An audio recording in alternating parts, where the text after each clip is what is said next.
On June the 22nd, 1941, as dawn broke over Eastern Europe, the quiet of a summer morning was shattered by the roar of engines, the thunder of artillery, and the drone of thousands of aircraft. This was Operation Barbarossa, Nazi Germany's massive invasion of the Soviet Union. It would become the largest military operation in history, unleash unimaginable brutality, and transform the Second World War into a truly global, total struggle. By 1941, Adolf Hitler stood at the height of his power. Poland had fallen. France had been crushed in just 6 weeks. Most of Western Europe lay under German control, and Britain was isolated, battered from the air but still unbroken. Yet Hitler's true obsession lay in the East. He envisioned a vast German empire, Lebensraum or living space, carved out of the Soviet Union. This vision was rooted in racial ideology. To the Nazi leadership, Slavic peoples were Untermenschen, subhumans, and the lands of Ukraine and Russia were to be conquered, colonized, and exploited. At the same time, Hitler saw the Soviet Union as both an ideological enemy and a strategic threat. Although Germany and the USSR had signed the Molotov-Ribbentrop Pact in 1939, an agreement that divided Eastern Europe and allowed the invasion of Poland, this was, in Hitler's mind, only a temporary convenience. As Britain refused to surrender, Hitler believed the quickest way to end the war was to destroy the Soviet Union, deprive Britain of any potential ally on the continent, and seize the USSR's immense resources, especially oil and grain. Planning for the invasion began as early as the summer of 1940. The operation was codenamed Barbarossa, after the medieval Holy Roman Emperor Frederick Barbarossa, a symbol of German imperial ambition. The German High Command designed a lightning campaign. They expected the Red Army to collapse in a matter of months. Some planners spoke of victory in as little as 8 to 12 weeks. The plan called for over 3 million German troops, supported by hundreds of thousands of Axis allies from Romania, Hungary, Italy, and others. More than 3,000 tanks, 7,000 artillery pieces, and around 2,800 aircraft were assembled along a front, stretching from the Baltic Sea in the north to the Black Sea in the south. The invasion was divided into 3 main army groups. Army Group North, under Wilhelm von Lieb, would drive through the Baltic states toward Leningrad. Army Group Center, commanded by Fedor von Bock, aimed at the key cities of Minsk, Smolensk, and ultimately Moscow. Army Group South, led by Gerd von Rundstedt, would push into Ukraine, capturing Kiev and the rich agricultural and industrial regions beyond. Behind the front lines, special SS units known as Einsatzgruppen were formed. Their mission went far beyond military objectives. They were tasked with carrying out mass executions of Jews, communists, and other groups targeted by the Nazi regime. From the very beginning, Barbarossa was conceived not just as a war of conquest, but as a war of annihilation. Just after 3:00 a.m. on June the 22nd, 1941, the silence was broken. Without a formal declaration of war, German artillery opened fire across the entire frontier. Luftwaffe aircraft crossed the border, striking Soviet airfields, rail junctions, and command centers. Millions of German and Axis soldiers began their advance eastward. The Soviet Union was caught almost completely by surprise. Despite numerous intelligence warnings, Joseph Stalin had refused to believe that Hitler would break the Non-Aggression Pact while still at war with Britain.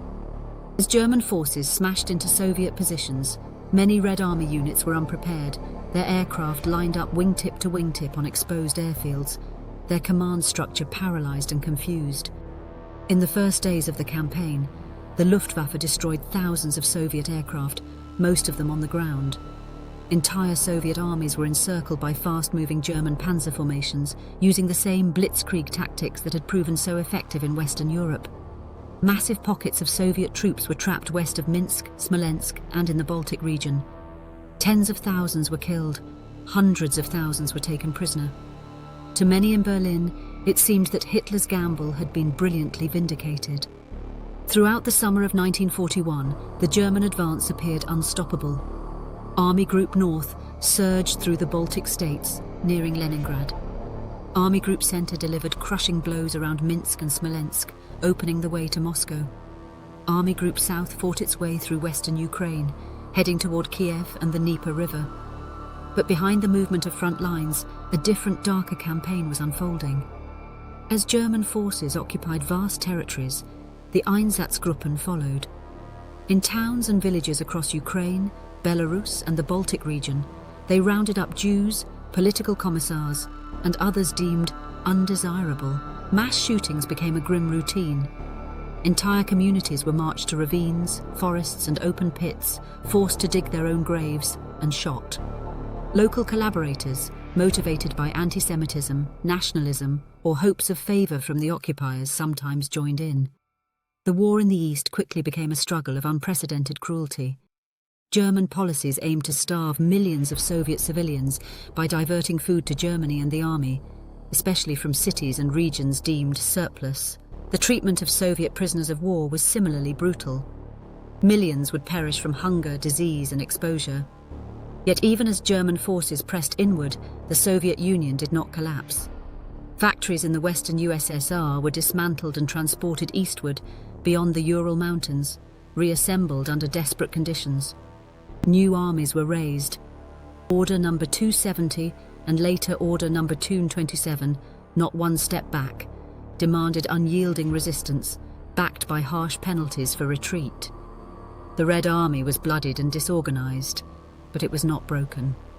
By late summer 1941, a critical question emerged for the German High Command. Where should the main effort go now? Some generals argued that Moscow, the political and transportation hub of the Soviet Union, should be the top priority. If the capital fell, they believed, the Soviet state might disintegrate. Hitler saw it differently. He was increasingly drawn to the south, toward Ukraine's vast grain fields, and beyond them, the oil of the Caucasus. At the same time, Leningrad in the north remained a symbolically important target. The result was a division of effort.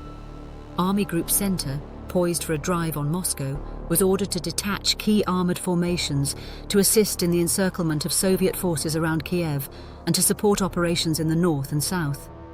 The Kiev encirclement in September 1941 was a staggering tactical success. Hundreds of thousands of Soviet soldiers were captured in one of the largest encirclements in military history. To the German leadership, this seemed to confirm their strategy. But time was slipping away. The weeks lost to operations in Ukraine and elsewhere meant that the final push toward Moscow, Operation Typhoon, would begin in the fall, as rains turned roads into seas of mud and winter loomed on the horizon. When the German advance on Moscow resumed in October, it encountered fierce resistance and deteriorating conditions. Autumn's Rasputitsa, the season of mud, slowed tanks and trucks to a crawl.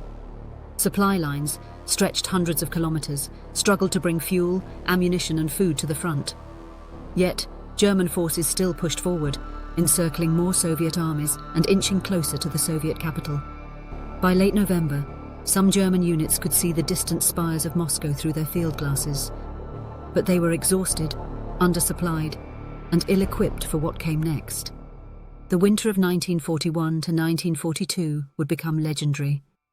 As temperatures plunged far below freezing, sometimes below -30 degrees Celsius, German troops found themselves in summer uniforms, without proper winter gear, struggling to keep engines running and weapons functioning in the extreme cold. Frostbite became as deadly as Soviet bullets. Vehicles refused to start. Oil and lubricants thickened or froze. Weapons jammed. In contrast, the Red Army, though still suffering enormous casualties and shortages, was better adapted to winter warfare. Many Soviet soldiers had proper winter clothing, and their equipment and tactics were suited to the harsh climate. Moreover, Stalin had received crucial intelligence indicating that Japan would not attack the Soviet Far East in the near term. This allowed him to redeploy battle-hardened Siberian divisions to reinforce the defense of Moscow. On December 5, 1941, the Red Army launched a massive counter-offensive along the front near Moscow. Soviet forces struck the overextended, weakened German lines, forcing them back from the gates of the capital. For the first time since the outbreak of the war in the East, German troops were being pushed into retreat on a large scale. Hitler, furious and unwilling to yield ground, issued strict stand-fast orders. Many German units suffered terribly, trapped in exposed positions, but in some sectors this stubborn defense prevented a complete collapse. Nonetheless, the dream of quickly defeating the Soviet Union was shattered. Operation Barbarossa had failed to achieve its primary objective, the destruction of the Soviet state in a lightning campaign. Operation Barbarossa changed the course of the Second World War and of the 20th century. It opened the Eastern Front, the largest and bloodiest theatre of war in history. It unleashed genocidal violence on an unprecedented scale, including the mass murder of Jews and other targeted groups, paving the way for the Holocaust. It drew Germany into a grinding war of attrition against a vast industrialized opponent that could replace its losses and adapt over time. The failure to defeat the Soviet Union in 1941 meant that Nazi Germany now faced a prolonged struggle on multiple fronts. As the war continued, the Soviet Union would gradually seize the initiative, pushing westward and ultimately raising the red flag over Berlin in 1945. The human cost of Barbarossa and the war in the East is almost beyond comprehension. Tens of millions, soldiers and civilians, perished in combat, executions, hunger and forced labor. Entire regions were devastated. Countless families were destroyed. Today, historians view Operation Barbarossa not only as a colossal military campaign, but as a turning point that exposed the fatal hubris of the Nazi regime, its overconfidence, its ideological fanaticism, and its utter disregard for human life. The echoes of that invasion still resonate in the memories, politics, and borders of Eastern Europe and beyond. Operation Barbarossa was meant to be a swift conquest. Instead, it became the beginning of the end for Nazi Germany, and one of the darkest chapters in human history.